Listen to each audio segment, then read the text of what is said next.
Hello students, welcome to my YouTube channel BSc botany. Please subscribe and share. Bell icon के button को press कीजिए, जो भी नई वीडियो आए उसका अपडेट आपको मिलता रहे। आज हम बीएससी पार्ट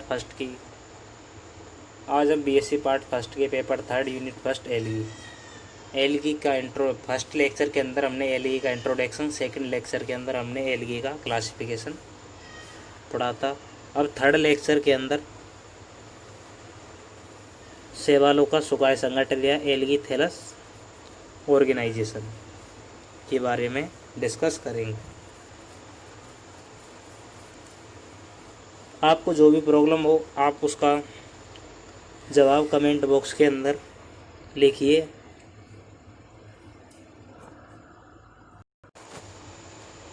शैवालों के सुखाए संगठन। शैवालों की अनेक जातियां पाई जाती हैं। शैवालों की अनेक जातियां पाई जाती हैं तथा इनमें विभिन्न प्रकार के थैलस पाए जाते हैं। यह एक कोशिकीय सूक्ष्म शरीर जैसे क्लोरेला का आकार 0.5 mm होता है तथा बहुकोशिकीय विशाल शरीर मैक्रोसिस्टिस हो सकते हैं। शैवालों को थैलस संगठन के आधार पर दो प्रकारों में बांटा गया है। फर्स्ट, एक कोशिकीय सुखाए। सेकंड, बहुकोशिकीय सुखाए। फर्स्ट पॉइंट, एक कोशिकीय सुखाए। कुछ शैवालों का शरीर केवल एक कोशिका से बना होता है जो सभी क्रियाएं करती हैं। एक कोशिकीय थैलस निम्न प्रकार का होता है। फर्स्ट, राइजोपोडियल। इन शैवालों में कोशिका भित्ति पतली एवं अनुपस्थित होती है तथा इसमें अमीबा के समान कूटपाद बनते हैं। उदाहरण, क्रिस अमीबा। इसका अपन डायग्राम भी लेंगे।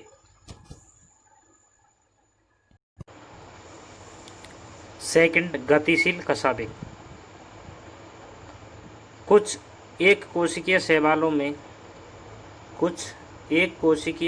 में गति के लिए कशाभिकाएं पाई जाती हैं। जैसे यूग्लिना में एक कशाभ तथा क्लेमाइडोमोनास में दो कशाभ पाए जाते हैं। यूग्लिना के अंदर एक कशाभ ही पाया जाता है तथा क्लेमाइडोमोनास के अंदर दो कशाभ पाए जाते हैं। थर्ड, सर्पिल। कुछ सर्पिल कोशिकीय शैवाल सर्पिल तंतु के रूप में पाए जाते हैं। उदाहरण, बेलोनिया बैट्रिकोसा। फोर्थ, अगतिशील। कुछ एक कोशिकीय शैवालों में फ्लैजिला अनुपस्थित होते हैं तथा ये अगतिशील होते हैं। उदाहरण, क्लोरेला। इसको क्लोरेला कर लेना, क्लोरेल की जगह। ये डायग्राम है क्रिस अमीबा का। सेकंड डायग्राम यूग्लिना का। थर्ड, क्लेमाइडोमोनास का। Fourth, chlorella.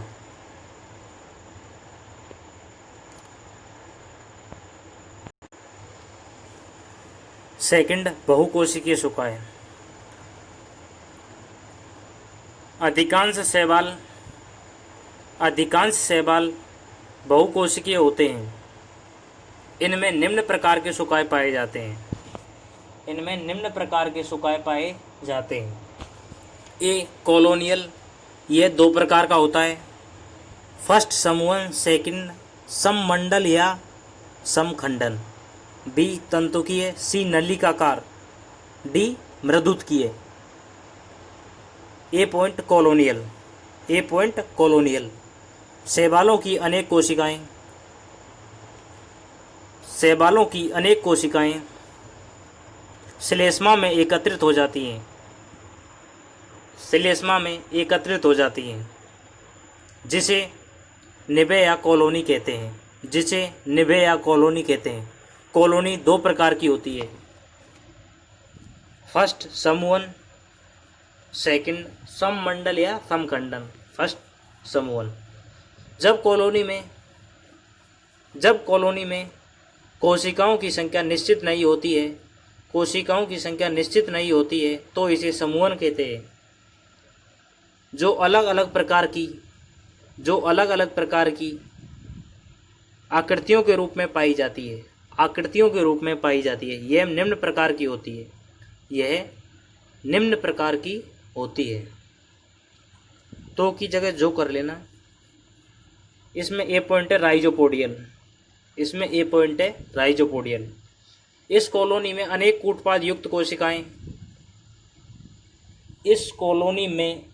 कूटपाद युक्त कोशिकाएं आपस में जुड़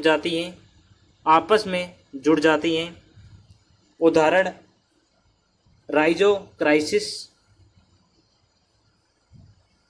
राइजोक्राइसिस, सेकंड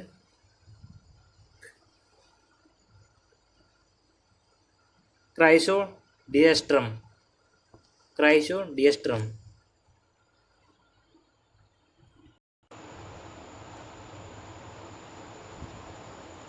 बी पोलमेलॉइड।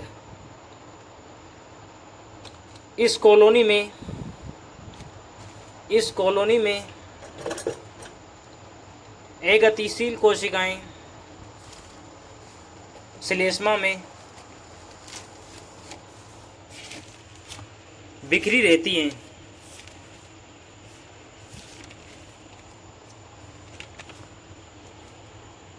तथा कोशिकाएं छोटे छोटे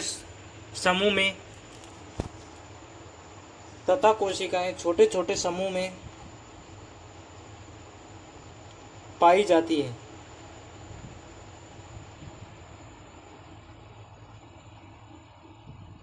इस कॉलोनी की संरचना पोमेला शैवाल के समान दिखाई देती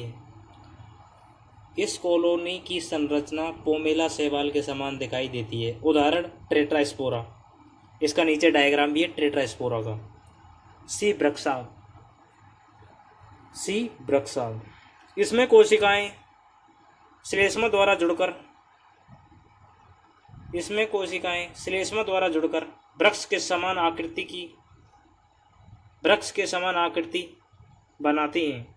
उदाहरण क्राइसोडेंड्रोन। इसका भी नीचे डायग्राम दे रखा है। सेकंड पॉइंट लेंगे हम समखंडन।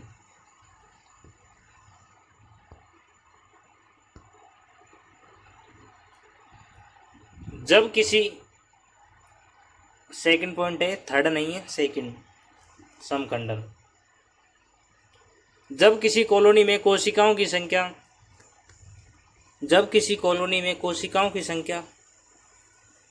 निश्चित होती है तो उसे सहमंडल या समखंडन कहते हैं। कोशिकाओं की संख्या, सेल्स की संख्या कॉलोनी निर्माण के समय ही निश्चित हो जाती है। सहमंडल दो प्रकार के होते हैं। फर्स्ट गतिशील,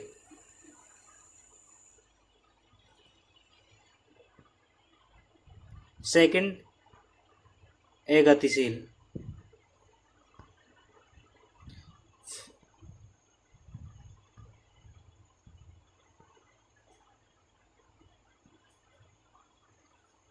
फर्स्ट गतिशील। जब सिनोबियम की कोशिकाओं में गति के लिए फ्लैजिला पाए जाते हैं तो वे गति करती हैं। उदाहरण बॉल बॉक्स।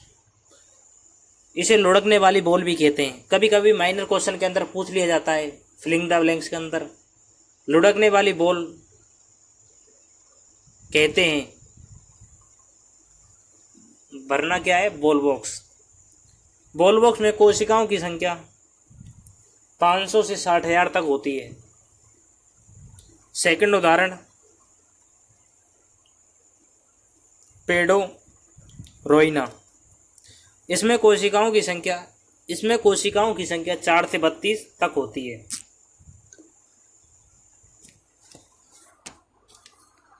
सेकंड पॉइंट, अगतिशील। जब सिनोबियम की कोशिकाओं में कसाव अनुपस्थित होते हैं तो वे अगतिशील होती है। उदाहरण, हाइड्रोडिक्टियोन। बॉल बॉक्स और हाइड्रोडिक्टियोन का नीचे डायग्राम है, देख सकते हो। Thank you students. हम इस वीडियो का PDF नीचे डिस्क्रिप्शन में प्रोवाइड करेंगे।